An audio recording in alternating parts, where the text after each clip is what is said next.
What if I told you 5 years from now, the real risk won't be you staying at your job. It'll be never building anything outside of it. Most high income W-2 professionals, they don't actually hate their job. What they hate is the quiet feeling that they're capable of so much more. And they're not building anything that belongs to them. We want to talk about how to build a brand while working your W-2. We're going to break down this into a AAA effect: awareness, alignment, and action. So let's get into it. Building your brand, but having awareness.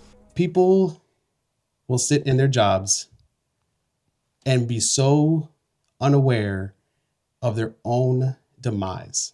Yeah. Because they sit in a repetitive clock in, do the work, go home, eat dinner, go to sleep, repeat. They live in this hamster wheel and they don't realize it. They are making little micro objections that they're completing their tasks. But when you look 10 years from now, or when they look 10 years from whenever they started, what will they actually have? A promotion? Promotion maybe, or they'll be in the same spot.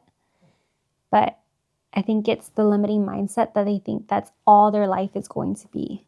And they don't know anymore. They might be a little uncomfortable. They might sense some friction within them, but they're doing the best with what they have. And or at least I hope so. Yeah. And that's the thing, is that they're doing the best with what they have, but that's the only thing that they know that they have. Yeah. And I think that's what the problem is they're inside this box and they don't realize there's so much more out of the box. And I know this because I lived this. I think we've all been there. We've all been there. If you've never ventured out to start a business or any other lucrative anything out there outside of whatever your clock in, clock out is, you would have no awareness.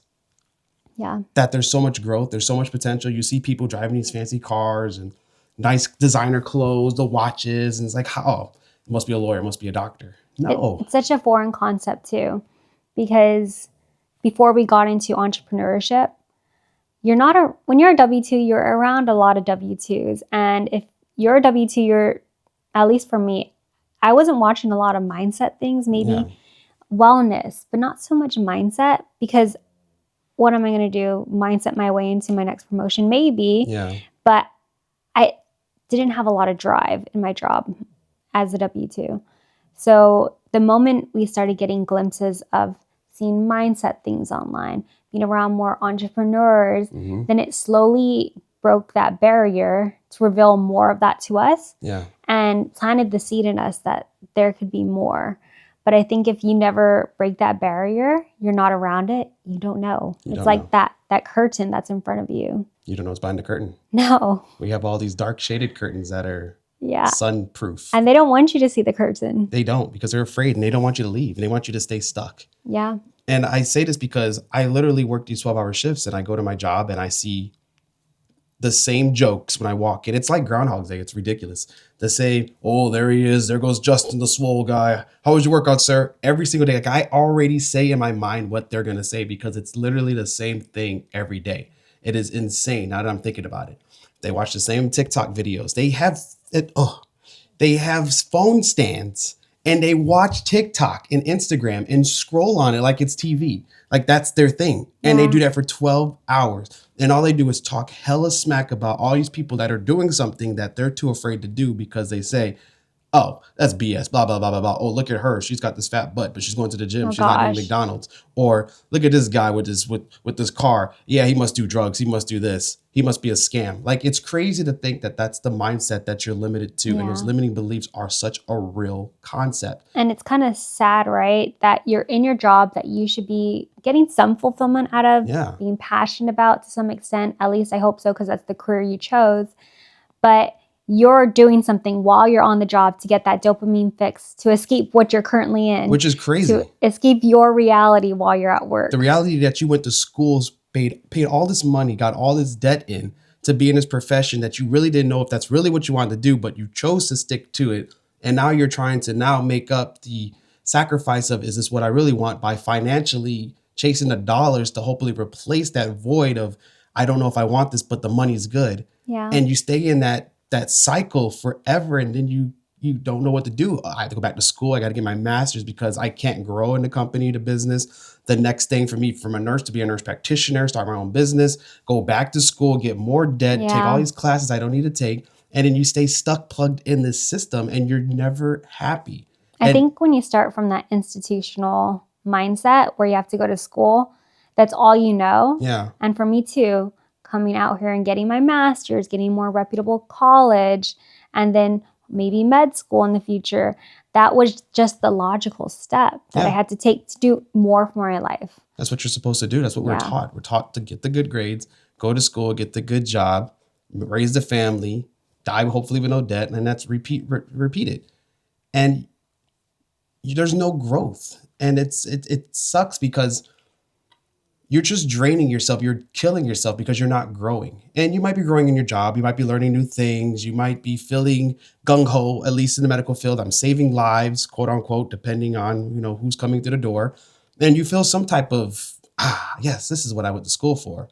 But it takes so many people to be able to get that satisfaction, the patients that you have to see, or there's, unless you have a very good boss, and that's a whole separate thing, is your management, that leaders are placed as leaders to lead, but a lot of the leaderships in these institutions have zero leadership skills. Yeah. And it's sad That's because true. they're leading everybody down the dark path, and I don't want to be there. I mean, you go to your jobs and you see more people looking up other jobs to work at than actually looking more how to progress in our own job. I mean, that's insane. And that's the thing with being a W-2. The only way to progress is one, a promotion, or two, job hop. Mm-hmm. And that's why people are always looking for a job or working their tails off to be promoted. Yeah. And it's not always giving results to the company. Sometimes it's rubbing the right shoulders in the company, kissing butt in the company. Sleeping with the right person in the company. Exactly. So you're not really putting in the actions that are fulfilling to get to where you want to be. You're doing what you have to do to climb the corporate ladder. Yeah. And then when you get that promotion, you're still going to want more. Mm-hmm. And then you're not drinking your own Kool-Aid. You're drinking the company's Kool-Aid. Yeah. And that Kool-Aid is tainted. And they're doing what to you? Tainting yourself. It's going to cause cancer. And the cancer is what? Of your brain, because now you're brain rotting, scrolling on Instagram and TikTok, trying to escape this reality by chasing dopamine rush. Yeah. Because you're unhappy with what you're doing. And it's crazy too, because they want you to drink the Kool-Aid, but the moment you feel like, why am I doing this? I don't want to do what all of them are doing. They almost exile you because you're not one of them anymore. You're kind of raging against the machine. Yeah. And at that point, it's either get a new job or what's the next step. Or they kick you out because they know that you're not being a part of the program that they program. Yeah. So they try to push you out the door. And I saw it all the time. Mm-hmm. All the time.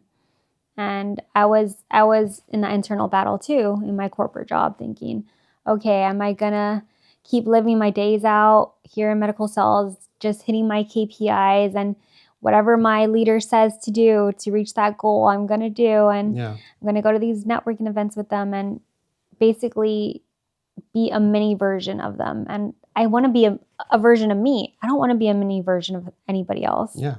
And you lose that identity because you're living in someone else's shadow. You're not creating your own. Then you wake up 2 years later like, who am I? Yeah, what am I doing? What people I pushed away? Who have I become? I'm going out to these parties and drinking because that's what they do, and I have to make them happy, so I have to do what they do. You're losing that self-identity. You're not building your brand. You're not building anything for yourself. But the issue is that people who lack this self-awareness, they don't want to face that awareness, because if they do, then it becomes a pushback and they all become resilient and they become like, oh no, like we talked about this the other day. People who are happy, we bully. We pick on the people who are happy. Yeah. Why are people so gung-ho? Why are you so happy? You need to be upset. You need to be miserable. This is not a happy day. This is a sad day. And that's true. People that are blissfully happy all the time, we almost see it like, what's going on with you? Like, what's off? Yeah. What kind of Kool-Aid are you drinking? You're on drugs. You're in a cult. There's something going on with you. You shouldn't be acting this way because that's not the norm. Because misery wants company. And that's all everybody is miserable. Yeah. And they are all miserable in their own situations that they created. And, people always say, oh, you must be born in the right circumstance. You're born with money. And from a lot of people I've come in contact with and talked to people who are doing phenomenally well, they've all had no money. They all had their back against the wall and they realize, I want so much more. There's so much I believe in myself that I want to give, or at least do and accomplish, that I can't do that when I have to tell my boss, hey, is there any way I can go to lunch a little early today? Oh, hey, it's my mom's birthday tomorrow. Is there any way somebody can take my shift or, oh, I can't. Oh, it's okay. It's all right. But she'll understand. Like, you should not have to be in those positions. And we allow the money that we're chasing to keep us in these positions because we're too afraid to confront it or do something different because we want to conform and we want that comfortable paycheck that we know we're going to get every other Friday. Okay, I know I got to pay my bills and I know I'm going to get this check. So it's safe. The safety net, the comfortability we sacrifice ourselves for. If you're listening to this and you're a high income W-2 professional and you feel like you're working hard but building nothing that's actually yours, let me talk to you for a second. You probably make some really good money. You're disciplined, you're driven, you've built a solid career, but deep down inside, you know you're capable of doing more. And I don't mean no more shifts or more ownership. Maybe you thought about building something special online, using your knowledge, your experience, maybe even your perspective. But you either overthink it or you don't start because you don't have a clear structure. Now that's why I created the Post to Profit Challenge. It's a live 3-day coaching experience with me. We do it all on Zoom, and you also get private access to a community with other high-income professionals building alongside you. And during those 3 days, I walk you through how to position yourself properly, how to turn what you already know into a simple offer, and how to build towards multiple 5-figure months using your content. If you're serious about building something that's yours, instead of just collecting a paycheck for someone else's dream, click the link below and join the next Post to Profit Challenge. And if you're serious about implementation, I highly recommend to upgrade to the VIP because that's where we're going to go and dig deeper into your specific situation live. All right, now let's get back into the video. That was the hardest thing, is knowing that I'm on someone else's schedule. So I'm rushing to get to a place that someone else wants me to be. And I was so worried about taking time off during the year to see my family that I haven't seen in like a year or two because for a job, for a job I wasn't even happy at. And it's crazy to think, but that's just the status quo that you grow up thinking has to be. And I mean, W-2 is not for everybody, just how entrepreneurship is not for everybody. So some people are okay doing that, which is totally fine. There has to be both sides Some to the people coin. need that structure where they need to be told what to do. They don't know how to think for themselves. And both are hard, but you choose your hard. And I'd rather have a hard entrepreneurial life where I have to work my tail off to get to something that I built myself than have someone else control my life and dictate everything. I've learned that when you look at stuff that's hard, realistically, nothing is hard. Being broke is hard. Making money is hard. It's all in how you frame your mind around that perspective on what truly is hard. Everything is hard to do. So if you look at it the opposite way, everything should be easy. It's easy to make money. It's easy to be broke. It's how you view it. And I think a lot of people view making money as such an impossible thing that they have to sacrifice their time for their dollars, but they don't understand how to leverage their time to really make the money. It shouldn't be hours per dollar. I don't know the other saying that it should be, but when you're chasing profit versus just your daily income, that's where it becomes more lucrative, where I shouldn't have to be.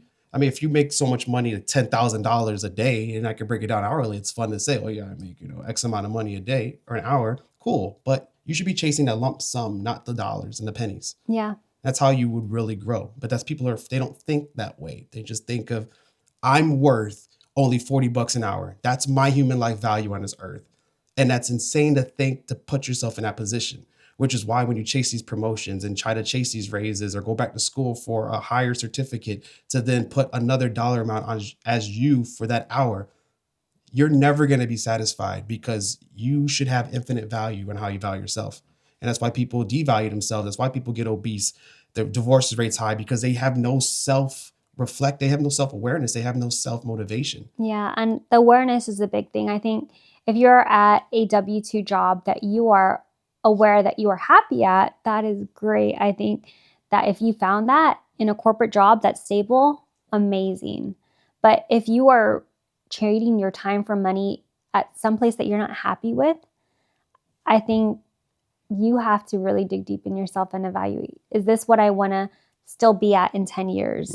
Is this what I actually want to invest my time in? Because the longer you're in it, the longer it's going to take or the longer you're in it, the harder it's going to be to get out of it. So it's better to rip the Band-Aid off sooner than later. Of course, do it strategically, but I think awareness is a really big thing. Are you okay with still being in that same job, same company, same career in a decade? Would you look back and have regrets? Yeah. And if so, then look at your options. Try to figure out the next step and be aware of that, because I definitely don't want to be the person that's looking back many years from now regretting my life, because we only have one. Yeah. And that is probably the scariest thing I can even think of. It's looking back and running out of time. And that's what most people who have money, who are wealthy, they value the time. Yeah. They don't value the money. They realize that the time makes the money. And when you have billions of dollars that you have, but you only have a little bit of time left, it's sad to say, like, when I looked at my mom's finances and we went over her lifetime, she's getting into retirement. Her birthday was the 24th of February. She accumulated over $1 million in her life. And then she was just like, oh my God, I made $1 million. And I'm like, yeah, where's it at? You know? And she just sat there and she thought about it. She was like, wow, I worked and I made $1 million, but I don't have $1 million. And I was like, that's a realization she came to as she's getting ready to retire. If you put yourself in that mindset now, and I love my mom to death and I would never disrespect her. She put in hard work. She raised me. She did everything she could for me.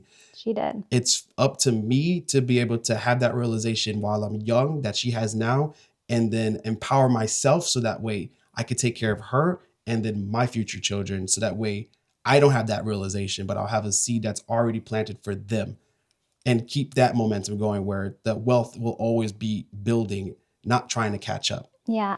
And I think that's a big thing too, is when you're trading your time for money and you're at a stable job, it's easy to think, oh, I'm just going to spend this on XYZ, Amazon this, car this, let's pick up those car payments, because the paycheck is stable. So you're getting money in 2 weeks or every week, whatever it may be. And you're not seeing value in that money at that moment because you think, oh, it's coming again.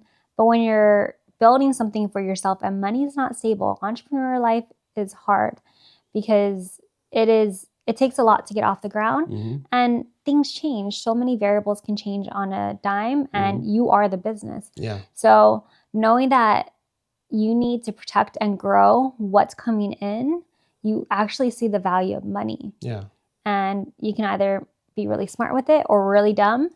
But when you're in a W-2 job, it's easy to see you made $1 million in a lifetime and say, where did it go? Because that paycheck was stable. There was no value to the money. Yeah. And that's what people lose the value of. They look at money as, I need the money to live.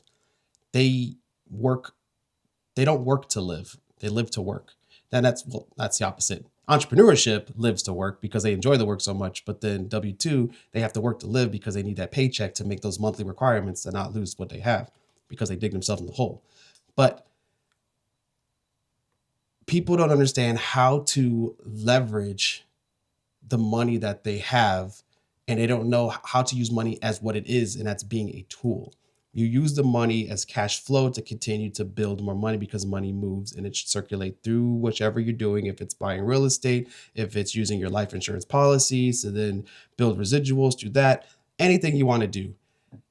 People don't know because people aren't taught how that works. People just receive the paycheck, they spend it. They receive it, they spend it. And it's just this endless motion, and they never really use what the money needs to be done. And that's to invest back into yourself.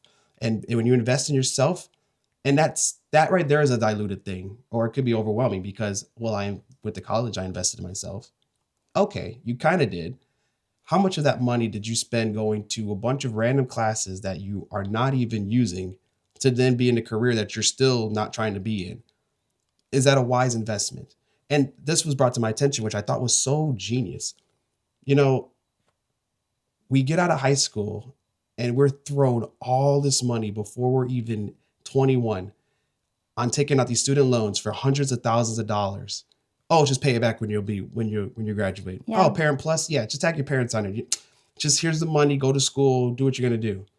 And how many people are so screwed getting out of college with a degree that they don't even know what to do with now, because now they need experience to then get into the field that they want to get into, or they have to live with their parents now to then make some type of money to then get into the career or whatever they want to do. Yeah. It's so mind-blowing. But then you have to be 21 in order to get a business card or open up an account with this or something like that to drive. Like, it's insane to think about how the institutions work when it comes to promoting go to college, go get a job, because it's just feeding back into the economy of corporate world. And you need the W-2 employees because, again, with them, that's why we have the McDonald's. That's why we have any other franchises that are around here, the janitors, everybody has a role, and some people get comfortable with it. Some people just, that's all I need. I just need to, there's enough to get by and I'm comfortable with that. That's perfectly well. But for those who desire more, they don't have to have that. They can think bigger. They can do better. Yeah. They just got to take the action and be aware of it. Yeah. I said a lot. Sorry. No, you're good. So let's talk about how to... Mindset is powerful, but structure is what sustains it. You can do all the inner work, but if your money is set up the wrong way, your future can end up the same way. Whether you're an entrepreneur, a business owner, or even providing for your family, a lot of your dollars is sitting in the bank doing nothing while the bank compounds them. Not you. The dual purpose dollar system, powered by the infinite banking concept, is a disciplined financial framework that puts you in control instead of the banks. Your money keeps compounding, gains tax advantages, stays protected for the big what ifs, and can still be used for opportunities, investments, pay off debt, or even emergencies without interrupting that growth. I would like to invite you to see how this approach could benefit you, your business, and your family. Use the link down in the description to book a call. Now back to the video. Use your W-2 job as leverage to pursue what you're actually passionate about. Mm-hmm. And that's a very good thing, because people always say, well, I don't have time to do this. I don't have time to do that. That's always the one limiting factor is I don't have time. If you really looked back third person, you're out of body and you're watching yourself throughout your day, where does a lot of your time go? Mostly it's going to be scrolling on Instagram. Scrolling, Netflix. With all the shows. Did you see the new season of Love Island?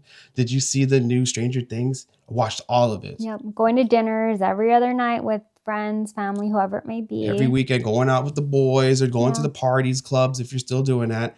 And all those times can be used to reinvest into yourself by learning more about something that you want to do. Maybe doing investments, maybe just mindset stuff to get yourself out of the mindset of what you're in. Those are some key things. But the problem is that people don't have that around them. Their environment is what's contributing to their downfall. The product of the environment, the nature versus nurture. If I'm with my boys in the W-2 and that's all we're doing, that's all I'm going to be doing is going out to go get the beer, and then we're going to go to the sports bar after work and just go hang out. Exactly. And I think that's where the shift needs to happen, because when you're in a W-2 job, not every W-2 job is like this, but usually when you get off your shift or you leave the workplace, you want to shut it off because you're exhausted from a day where you didn't want to be. Yeah. So you want to go and try to have some fun or get some dopamine hit because you weren't happy at your job. So this was me too. You would clock out to maybe, well, gratefully I at least went to the gym, but I would watch Love Island and Netflix and all those things, hang out with my friends, go out to eat, party on the weekends, like everything you said, that was me. And I think that you need to really shift that mindset to think, okay, I actually need to do something valuable with this excess time instead of trying to get some dopamine fix after I left the job that I don't want to be in. Yeah. Because it was for me, so I'm sure it is for a lot of people, mentally exhausting being in a job that you don't want to be at. So understandably, you want to do something good for yourself after. Yeah. But you need to shift that mindset to do something good for yourself that's going to help you in your future rather than just like numb the pain of your current job. You have to be so uncomfortable with yourself that I want to get out of this job.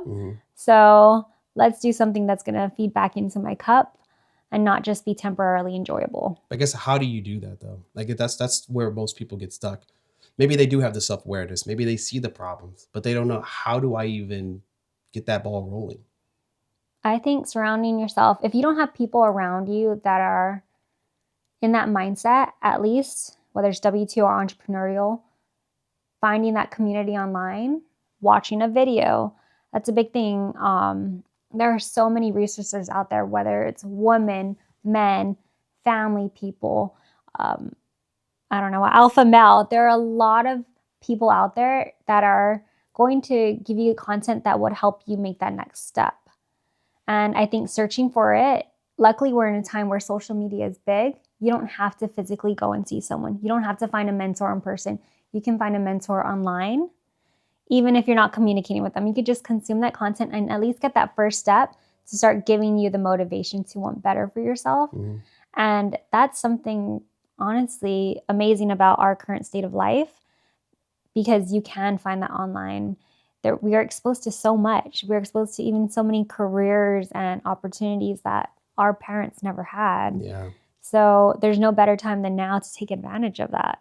It's true. And because, I mean, thinking about while you're saying, I'm thinking about, well, how do I get exposed to that stuff? How do I even know to search that? Because all this stuff has been going on for decades, centuries. The Tony Robbins, all these people who've been big entrepreneurs, who have big brands and names and community.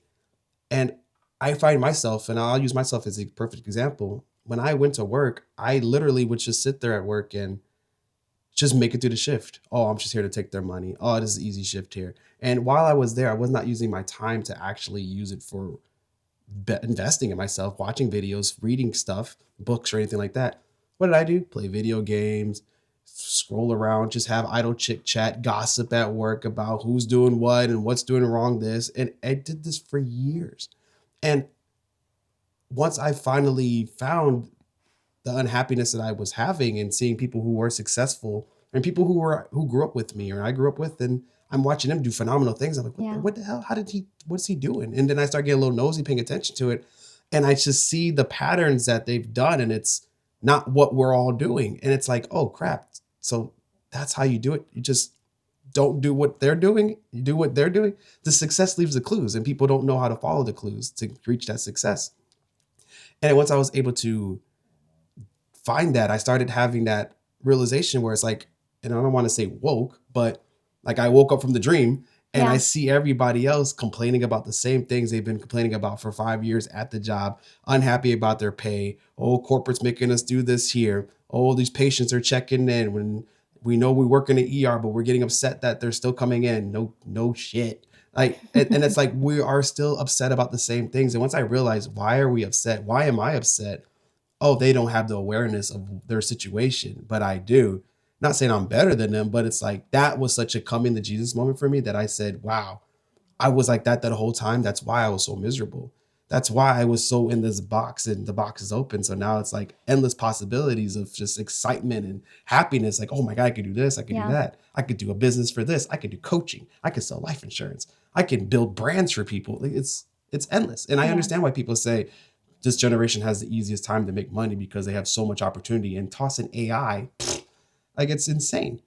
I think when you get so uncomfortable with your job, you have to, you know how they say you pay attention to the things that you focus on. So, you know, like if you see a red car and you really want to buy a red car, then all of a sudden you see only red cars on the road, things like that. Yeah. You probably have a lot of these people around you already. You just don't know it, or you don't pay attention to it because you're so involved in your W-2 job. Probably when someone does talk about something where it's self-growth, you just bypass it. Yeah. And so maybe being a little bit more hyper aware in your day in, day out to find those things and look out for those things, then only then you'll start seeing it. And that's like being open to those conversations. Yes, just being open. A lot of people aren't. They'll hear something that's outside the norm and they immediately dismiss it, shut it down. They go against it because it's like, that's stupid. Why would you do that? Why would you invest in that? Why would you? Like, a lot of people push back so hard. I jokingly brought up one day about, people pay like $25,000 to talk to somebody who's making billions of dollars. Why would somebody do that? So stupid. Well, because they've already know what to do, and that's years of experience condensed into whatever time frame. Cheat code. Yeah, it's a cheat code to life. And they're like, I'm never going to give somebody that much money. That's so stupid. I'll figure it out on my own. Okay, figure it out on your own. Spend the next 20, 30 years doing the same thing to come to that same conclusion, to probably charge $20,000 to the next person because you realize, man, that was a lot of effort. Oh, I can give my information away for this much. Yeah, that's how much I value myself as. It's $25,000 for this conversation, not $40 an hour for this conversation. And people don't have that. They don't think that way. They'll give all their money to college to go get the degree to be in a situation. They'll spend all that money on a car that's going to break down and it's going to have problems and pay more money into it to get a new car. But they won't use that same money to put back into their biggest asset. And it's crazy that they're not open to that conversation. Well, it probably comes down to also a skill. You don't think you have a skill that's that valuable, which is why their beliefs are so limited. Yeah. There's no way I can even have a skill that's valuable. So I don't even want to hear it. That's true. And a lot of people feel like things that they are good at, they're saturated. Had one friend, he watches guitar stuff all day, every day. And I'm like, dude, won't you just do something with the guitars? Oh, no, I wouldn't do anything with guitars. What do you mean? You're watching stuff all the time. Are you good? I'm pretty decent. Oh, won't you just, if you don't want to play for somebody, won't you just teach them how to do the basics at least? I'm sure there was somebody that was where you were. Oh, no, everyone does that. Immediately just dismiss. And it's like, all right, I'm not even going to push it. I'm going to leave it as that because they're stuck in that and they don't want the growth. They don't want to question. They just want to put a period at it and then have it be that, not leave it open-ended. Exactly. And I think in their heads too, it just seems like more work. It does, yeah. They're already working a full-time job. Doing that is more work. And if he's okay with staying in that position, then okay, great. But I think finding a way to make what you actually like to do profitable is super important to do, especially while you're super uncomfortable. You need to strike when you're at your lowest point. Yeah. Because then you have nothing to lose. And you made a good point there because you said it takes more work to do something new. It takes the same amount of work to stay where you're at.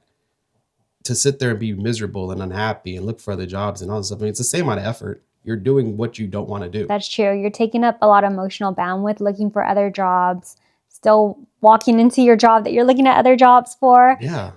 And it's almost like being in a relationship where you're half in, yet you're still looking at other girls or other men. Oh, for sure. Yeah. And so you're not fully fulfilled from your relationship. So you are, looking around. And I'm sure everyone in that scenario can feel it. Your job can feel it. Mm-hmm. You can feel it. And then maybe other people can sniff it out that you're looking. Yeah, you're doing yourself a disservice. Yeah, you're 100%. Doing your customers, your clients, your patients a disservice because you're not giving them your all. Because what you thought you went to school for, whatever you thought you were going to do, now you realize, oh, this isn't for me. Exactly. But I'm stuck because I have to do this. But I'm too afraid to make the change. And then you probably even make your current situation really suffer. Yeah. Because your leaders are probably seeing you not put in the 100% that you used to put in. Yeah. Or the patients are feeling it. But then there's also the leaders who are in the same position too, feeling the same way you feel. And they're putting that on you as well too. Yeah, they could be projecting it. Yeah, they're unhappy with their situation. Maybe their boss is probably, my boss is pushing all this on me and I hate this job, I hate this. But then my subordinates, I hate them too, so I'm gonna make them suffer. Like it's like a endless downfall. Talk about a real MLM. Like that's bad. That's true MLM. And when I was in corporate, that's why I always kind of gave my leaders grace too, because I knew they would try to do as much as they can for me, but they're also feeling the heat from above too. So it's like I don't even wish to be the middleman either. That's why I would never want to move up. Yeah. I'd rather stay right where I'm at. Justin, why don't you become a charge nurse? Why don't you get into management? Absolutely not. Because management just puts a target on your back. Because other people want to be managers because there's only one. And only for them to get paid more, they have to take your spot there. And then the people above me are unhappy because they're getting attacked by whoever above them. So their numbers have to make sense. So I'm getting hit on both ends. No diddy. And that's just terrible. And at the end of the day, that is corporate because it is a business. So they want to make money. So they want to make sure they squeeze everything they can out of each person down the line. Yeah. And everyone slowly going down wants to squeeze a little bit more at the person below them because they want to do less work. Yeah. And that is the big reason why I got out of corporate. Because at the end of the day, you're a number. You may be valued by the person right above you, but to the person way at the top that has no personal connection to you. Who makes all the decisions for everything. Exactly. If they need to downsize, they don't care. They will snip you right out. Trim the fat. That's the scary part because you can be in a phenomenal job that you're happy in, that you love your leaders, you're fulfilled, and you get fired because it's not your business. And maybe you might never find another position in a W-2 job that's that same scenario. You might never find another company that you align with, whatever it may be. So that's another reason why I think pursuing something of your own is important. I'm glad you said Even that. if it's a side business. Yeah, a side hustle. And I'm Yeah. glad you said that. It was a good segue into alignment, the next A. Okay. It's like, that's what you did there. You didn't realize it, did you? No. I like that. We're in sync with it. We're on the same page almost. Alignment. And that's what most people end up skipping. They're skipping on the alignment because they don't have that awareness. So they don't know how to align themselves with their next step, with their brand, with their identity, with their cause, with their communication, their experience. How do I align my values, who I am, to what I want to do for the rest of my life? Where retirement isn't an option because I like what I do. That's why I want to work till I die, because I enjoy it. Yeah. How do people find that alignment? Trying new things. If all you do is your job, that's all you know. Mm-hmm. Maybe you can transfer that skill from your job to being a solopreneur or make a small business, or you need to find something that you're actually passionate about, or you're already passionate about something and you want to find out how to make that lucrative. Yeah. So I think that's where the alignment comes. You have to be aware first. So once that awareness happens, you know where you're at, you know what you're good at too, you know where you want to be, you know where you don't want to be, then you can start becoming more aligned with whatever actually makes you happy. Yeah. Your values and what you value. Exactly. And a lot of people don't know what their values are. And some people aren't even aware of their talents. And when you're always third person, you can always give somebody a great idea on something they should do, but then they never have that they don't see that in themselves, unfortunately. They're like, I couldn't do that. I'm like, dope, but you're dope at that. You're so great. Crystal, you're amazing at baking bread. You should sell bread and teach others how to make the same bread. I can't do that. I don't want to do that. And it sucks because it's almost like you want to like jump in their body and make them do it just to realize, man, this is a great opportunity. Yeah. But then they're so timid, or it's like, it's a lot of work, or I just don't know. And those what ifs and all that overshadows that true alignment. And that's where, like, for me, I felt my alignment was communication with other people who didn't have the alignment themselves. I want to align people with, dude, you're amazing at that. Yeah. You could do this, this, this. Here's your name. Here's your colors. Blah, blah, blah, blah, blah. I got 7 clients for you. Go get it. Yeah. Like, I love that stuff. I love seeing people break out of their shell and realize, man, Justin, that was a good idea. Why didn't I think of that? Yeah. Why didn't I do that? Well, I was watching someone online a while back. I can't even remember who it was. Another like a smaller mindset person or a communication specialist. And they were talking about finding what you're passionate about. And for someone that doesn't know what they want to do, what they're good at, you want to ask someone near you. And they said, don't ask someone that you're married to or your mom. Ask someone that you're close to, maybe like a friend, but not necessarily your partner, and ask them what they like about you. And this will work. So for example, if I'm thinking you want to find out what you're good at or what you like or what you're passionate about, you ask me, how does this go? I'm trying to think back. What do I like about you? Yeah. Okay. You ask me, what do you like about me? Yeah. Okay. And then you're probably going to say something very superficial. So then I keep asking you to dig deep, but why? Expand. And as I keep pressing you for like 5 to 10 minutes, you're eventually going to get really deep and you're going to eventually start talking about yourself. Yep. That's the psychology of it instead of me. And once you start talking about that, those are the skills you like about yourself, what you're good at. And that's a good exercise that we can do at one point in time. I like that. But I thought that was really interesting because I didn't expect him to say that you're going to start talking about yourself and what you align with. Because I'm like, oh, you're just probably doing those 10 layers deep exercise for, the other person. And for you to start talking about yourself, and that's truly what comes out, because then you start running out of things to say. You do, because there's only so much I can say about you, and it's kind of like I have to make it relatable. Exactly. Then you start finding out what you like. And then you start realizing you have your own aha moment, like, oh, wow, I didn't realize I liked that. And that's huge, like the power of why exercising and digging deep. It's almost like a child, and it's like children are geniuses without realizing they're geniuses, and we take them for granted because a child will ask why so many times on the same thing that you run out of ideas to explain the why. But then they're onto something there. If you turn that and ask yourself why for your actions, and then you keep asking why, you're going to keep running to the point where you have to actually say or come to a conclusion, oh, wow, this is actually why. This is why I wake up to go to my job, because I remember that my sister passed away 7 years ago and that my mother felt this way. And I didn't want my mom to have to work another day in her life, that I chose to make this accomplishment today because I want her to have the best life of her for the rest of her life. Like finding that is difficult when it's so underneath the surface. And two, maybe you can be happy at your W-2 job, but you just aren't in tune with your why. Like you forgot, you strayed so far away to your why. And so doing that exercise, remember like, oh shoot, yeah, it is because I want to set up my mom in the future to retire so she doesn't have to work again or whatever it may be. Yeah. And then you actually find purpose in those daily things you do again.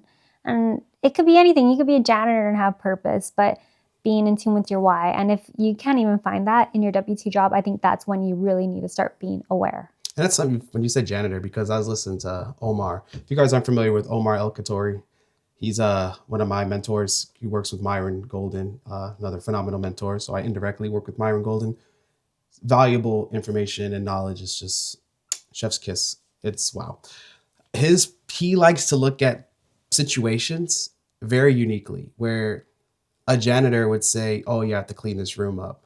Like he was like, no. He said he had a maid come over, not a maid, but cleaning service come and clean his house. And she was just like, oh yeah, I cleaned your house. And he was like, no, you didn't. You transformed my house. And she was like, well, so thank you. And he was like, no, I'm serious. Like my living space it feels transformed. You didn't just clean it, but you made this environment so much better. Like I feel better walking in. You didn't just clean it up. You transformed it into a whole new area. And I'm like, wow. Yeah. That's where you need to find your value in what you do. You have to reinvigorate exactly how you are and what you really do to really give yourself true value. And I think a lot of people, if they had some alignment with themselves on what they value, instead of just saying, this is what I am, reframe it, repackage it that I do this and this is the outcome. This is who I am, you know? Yeah. Instead of just saying, oh yeah, I'm a Cancer, so I'm just going to be hard-headed. Well, no, break that limiting belief. You know, I'm more than just a Cancer. I'm this soft-shelled creature that can make others feel this type of way that happens to be a Cancer, you know, that kind of thing. Yeah. Are you the one who told me about that one study of actually cleaning crew in a hospital and their satisfaction with their job? I could have been. Maybe. Okay, if it's not ringing a bell. It was a situation where in a study they asked people how satisfied they are with their job. Mm-hmm. And once in, let's see, I'm trying to think. Maybe you didn't tell me. I didn't tell you. Okay. It sounds really cool, though. You're trying to play it off. I was going to take credit. Anyways, okay. So from what I recall is that this cleaning crew in a hospital, their job satisfaction was very low. You'd think, okay, you're just there cleaning beds in a hospital. But once they told them that them cleaning these beds increase people's patient outcomes by a certain percentage and help them have a better quality of life, actually have better health outcomes, gave them true like fulfillment in what they were doing. Like, wow, I'm actually contributing. And it was a large number too. Yeah. So once they were told that, and it really was instilled in all of them, like, we're not just cleaners, we're actually helping these patients have better outcomes. Yeah. Then their job satisfaction skyrocketed because they found purpose, a deeper purpose in what they were actually doing. Yeah. I like that you said that because literally in my ER, I don't read my emails because I feel like the emails are like the news. You open up an email, it's nothing but bad stuff. It's like you guys are doing this wrong. This was run wrong. We should have seen this. You have to do this. This is due by this date. It's like, I don't want to see that stuff. So I just don't open my emails there. And I see that management, and going back to bullying the happy people, there's no kudos, as they like to call it. There's nothing that promotes happiness or good jobs to individual employees. Yeah. It might be a group effort, which is just like, okay, cool. I can sprinkle the whole ER. You guys are all doing phenomenal. But again, you're making me feel like a number in the whole pot. I want to feel like Justin in there. So I felt some type of way where I went ahead and I emailed each individual staff that I work with, who I like, in the ER on them doing a good job on what they do specifically. And I wanted them to realize it does not go unrecognized. And I did that for these various employees. And they were like, one said, Justin, I saw your we call it Get Rev. I saw your Get Rev, and it literally made me cry because I thank you for that. And it's like, I'm not the one that should be doing this, but I did it because as a peer, and I want to see, and I want to uplift, and I'm all about uplifting the next person. I wanted that because their value that they're doing, I'm doing CPR on people. I'm making sure that people are staying alive in the ER. I don't feel value anymore. Yeah. I'm not getting the praise. I shouldn't have to get praise, but at the same time, it's like I'm doing all this job for this company, but individually I don't feel fulfilled. But at least my bosses or whomever can give me that fulfillment, that satisfaction, like you were saying with the janitor. Yeah. Because I feel like a janitor. It's probably just a reform that needs to happen in any business, that people need to give each other more kudos. They do. They need to uplift each other. And it's hard because once there's a bad seed that's really unhappy, it starts tainting everybody else. And so you got to put more bright seeds in there. Dig up the weeds and plant new growth. Yes, exactly. But instead they let the weeds fester, and then all the good seeds die and they leave. They go to different places. They don't want to work there no more. And then you have a crappy, toxic environment. Exactly. And then staff says, guys, what can we do to fix this? And that's why leadership, specifically, founders of a company and trickling down, they need to be smart about who they put in leadership because people follow naturally. Yeah. So if they have a good leader, they know people are going to bat for them. They know that they align with their morals or their motto, whatever it may be, and they actually live by it. And they instill confidence in the people below them, then they will be loyal to a fault and they'll be happy. So it does truly have to come from the top down, and they need to be comfortable, pulling the weeds. Yeah. But that doesn't happen. Like, they just want to get their money, and as long as they don't hear all the drama happening below, they don't care. And it's sad that it's like that. But there are some good companies out there that truly actually follow that top-down model. Yeah. They're usually smaller ones, but I mean, they do exist though.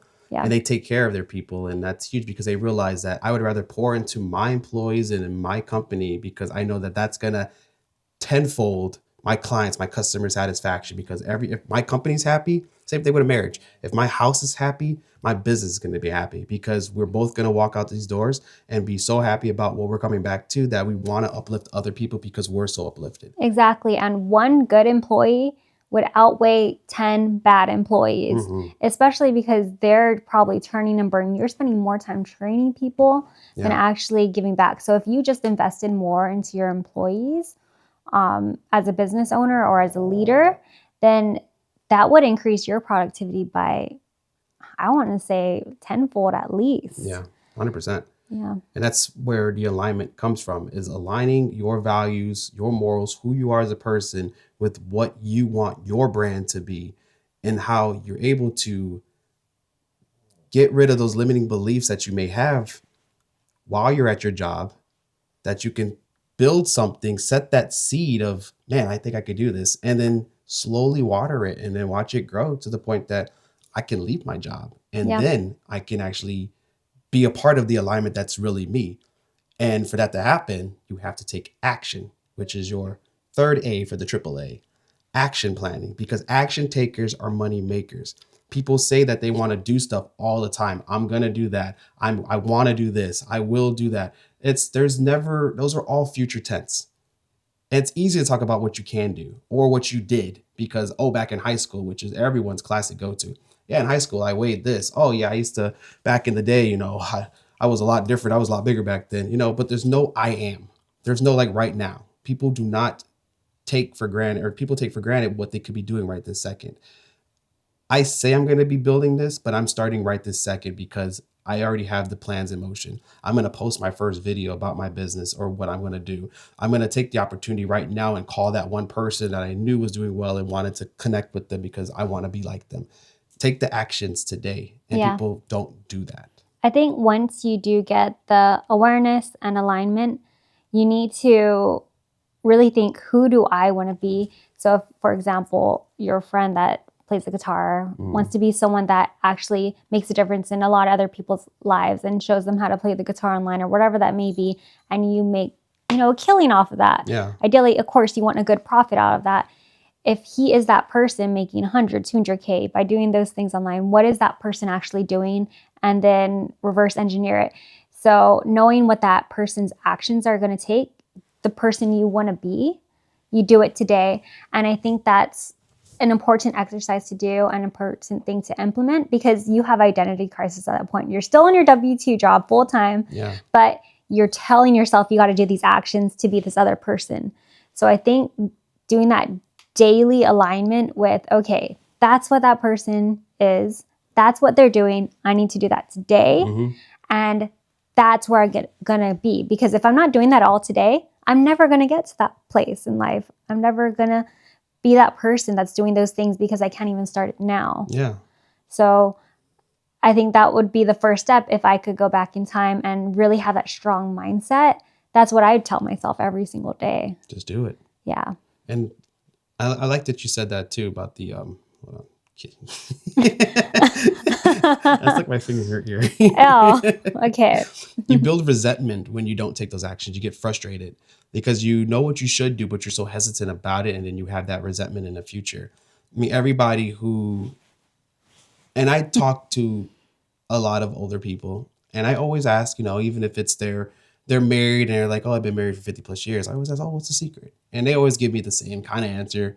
Just listen to what she says. Like, it's always something like that. But then it always turns into whatever you're going through, deal with it that day. Don't wait till it becomes later because it's going to get festered and it's pent up stuff there. Just handle it. Yeah, communicate. Communicate it early on. And everybody likes to put things off because a lot of people don't like to confront things and they feel out of place, or because it's new, it's like, oh, I would rather do this instead of that because I'm too uncomfortable to confront that. It's easier to avoid. It's easier to avoid. It is. It's our natural instinct to go into avoidance. Because, and it was mine for a very long time and still in certain situations is. Yeah, because if it's something that makes you uncomfortable and I'd rather go to my comfort, I'm going to go do what I normally can do that I know I can do.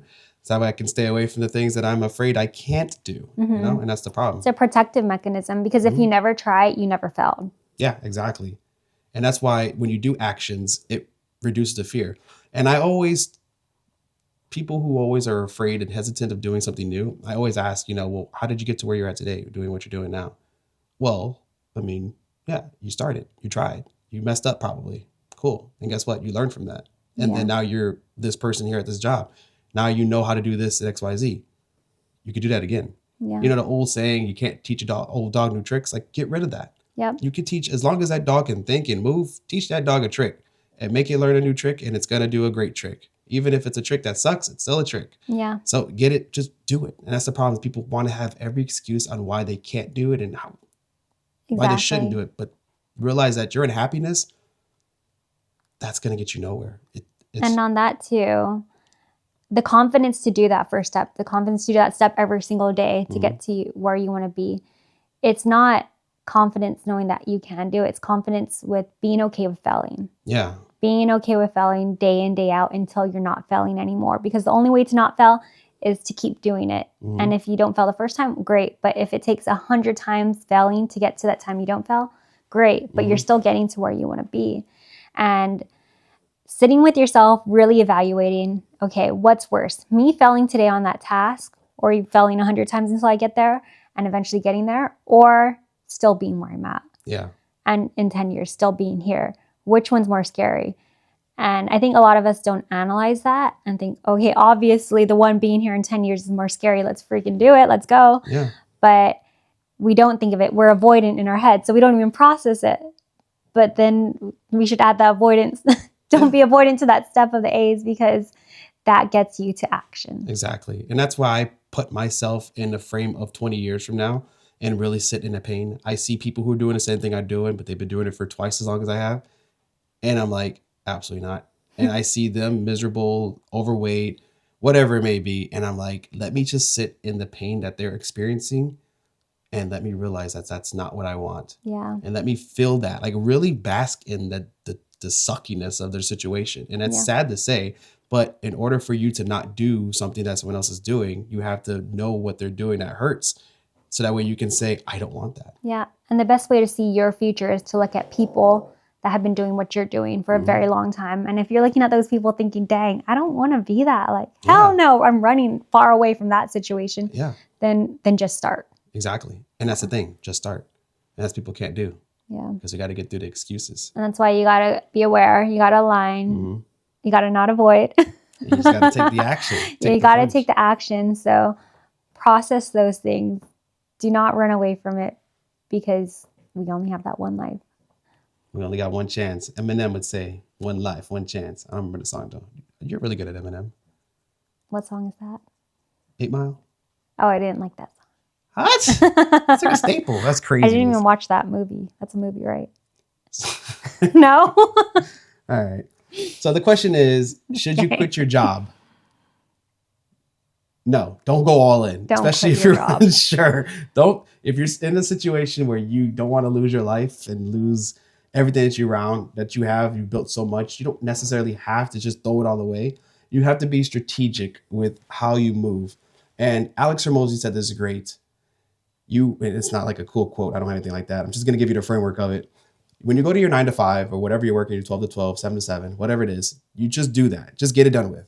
And after you're done, that's when your work really starts. That's when you really start to build what it is that you truly want. Because when you give the excuse of, oh, I can't do this because I went to work. No, no, no, no. That was just paying the bills. That job right there is to make sure that these lights stay on. What you really need to do is focus on what's going to keep those lights on without you having to go to work. That's the key thing that you have to really realize there. Yeah. That's what we had to realize. That's what got us to where we're at now and going to take us even further because we knew we wanted so much more where I don't have to miss days where we're together, anniversaries, birthdays. If she's sick in the hospital, I can't go there because I'm told no, Yeah. absolutely not. 401ks and stuff. And no, forget all that stuff there. You have to really put the stuff into action and really think about why you want to leave, why you're unhappy where you're at. But at the same time, leverage the time that you have and invest in yourself because you are your biggest asset. And I can't stress that enough. I hate seeing people who do such phenomenal things and have so much potential throw it away because of the self-limiting belief that they have because they have no sense of community. Their spouses don't believe in them. Their friends don't believe in them. And they just succumb to that whole area of their life where they don't know to grow, but they just tread the water and just hope for the best. And keep God in the middle too, because without him, he gave you the gifts that you have, your talents, we call them gifts, and it's your duty as a steward to provide those gifts to the community, to the world. And by you keeping those gifts to yourself, you're not doing any service for anybody else, not including yourself, because you're not being fulfilled with using your talents and who you are and what defines you. And when you define yourself, you define your brand, you define your integrity, you define your future, your family, and your family's family. Always remember that. This whole life is bigger than you. Just make the move. AAA, action. On the same page. On the same page, exactly. Did you want to share a little bit about like our transition and what that looked like? Sure. Our transition is still in progress. Yeah. Well, for me specifically, when I was transitioning to now full-time insurance business owner, I was so unhappy with my medical sales job that every single break I had, I would pull over to the side of the road. I'd have my laptop. Sometimes even I hate to admit this. I'm a safe driver, but opening my laptop while I'm driving to Pekin, and I would pause to call these people, sell insurance right when I get off work. On the way home, if someone reaches out to me, I'm pausing to the side of the road on my way home too.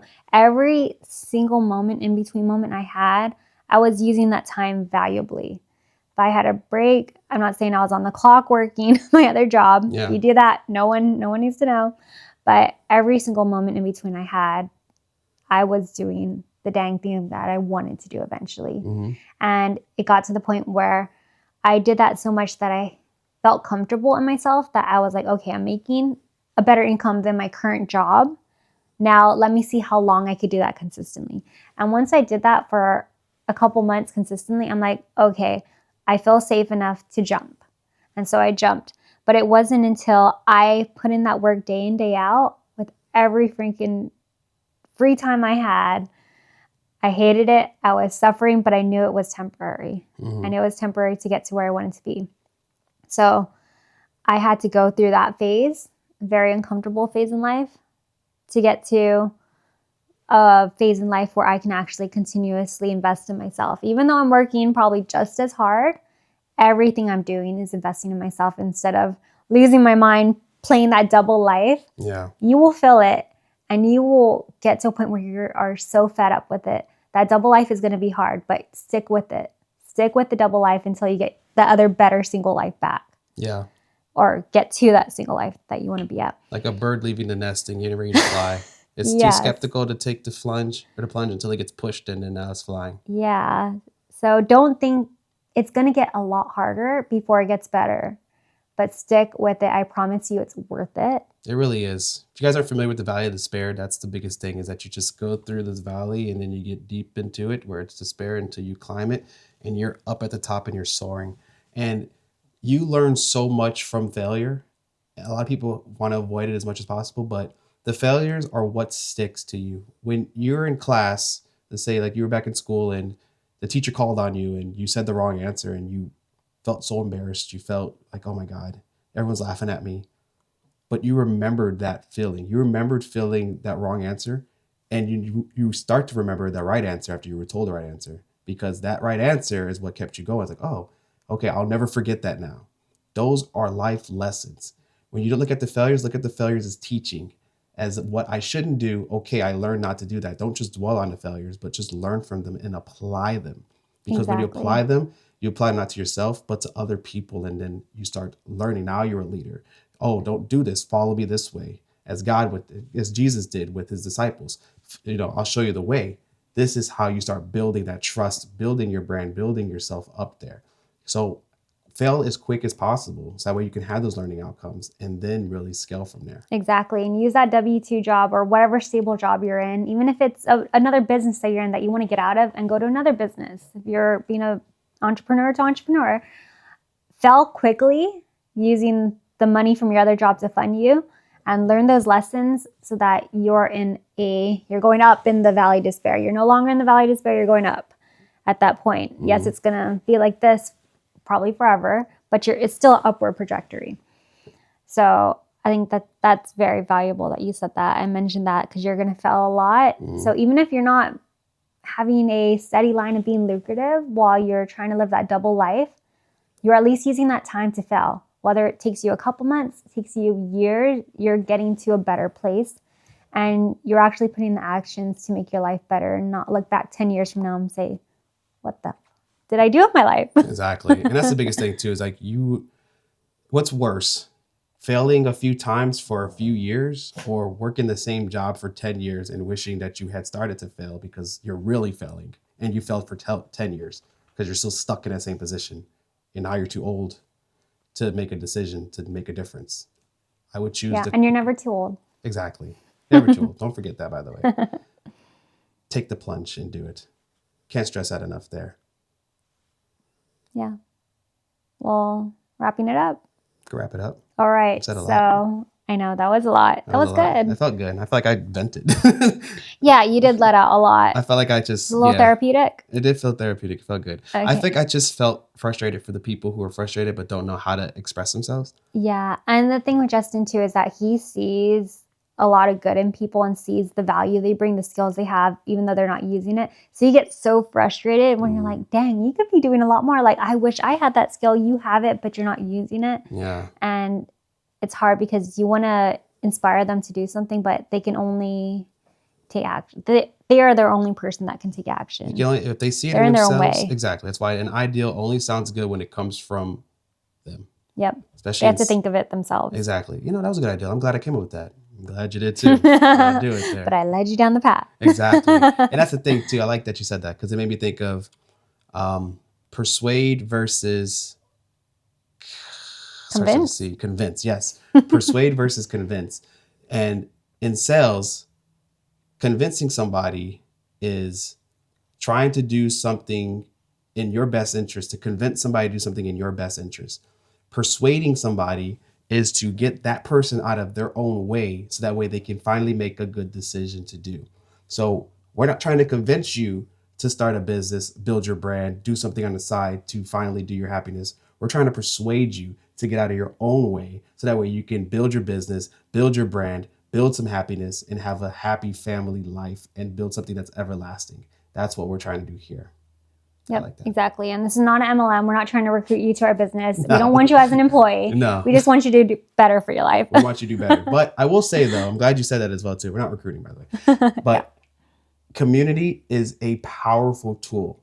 If you fail with others. Yep. Fail with a leader. Fail with a coach, somebody who's monitoring you to be able to help you understand the failings that you have. Rather, if you're doing sales and it's recording of your phone calls to hear how'd you miss the sale, or if it's a life coach, I don't say life coach, if it's just a coach who's getting you to build your brand, have them understand, get them to portray to you why you're failing in maybe your marketing or maybe your content, stuff like that. Because without that constructive criticism, and don't let it be your friends, because your friends suck. They're not going to help you because they're probably in the same position as you. So you don't want that. Misery likes company. That's what that's going to breed. But somebody who is above you, like up there, somebody that you want to scale up to one day, have that kind of person be the one that say, let me walk you through exactly what's going on. So that way you can learn from it quick. Whether if that's paying for somebody or if it's just getting in a community of an inner circle of some sort, mastermind, whatever you have to do, plug into any community that really fits your specific needs and who you are and who you resonate with, because that's really going to help you scale and keep your mind sharp and focused and get rid of those what ifs. And it's going to be like well, what now? You don't want what ifs. What now? What now? Exactly. And if that's you, where you're thinking like, I need to just start, comment on this post or this video saying what you want to do, or even give us a little shout out that you want to take that next step. Even if you're not verbally expressing what you want to do and you don't want to put it out there yet, you're too scared. At least share it a little bit to make that first step and speak it into existence a little. And also on Instagram, follow us. And if you are doing something really good, you're making that step, tag us so that we can cheer you on and build that community. Because even if you're some random tagging us in something good, I want to be like, hell yeah, that's awesome. Like, keep doing more of that. Love that right there. Yeah. Because that right there is community, and that's what we're all about here. Because we want all of us to be on the same page and the same page to accelerate. Thank you guys for tuning in with this podcast. It might have been a long one. I don't know. We just kept going. But if you like this, like she said, comment down below, tag us in your videos, or even just post a video about something invigorating for yourself there to say that this is a new chapter in my life and I'm ready for it. If that's you, like the video, subscribe, comment down below. We'll catch you in the next episode. Peace.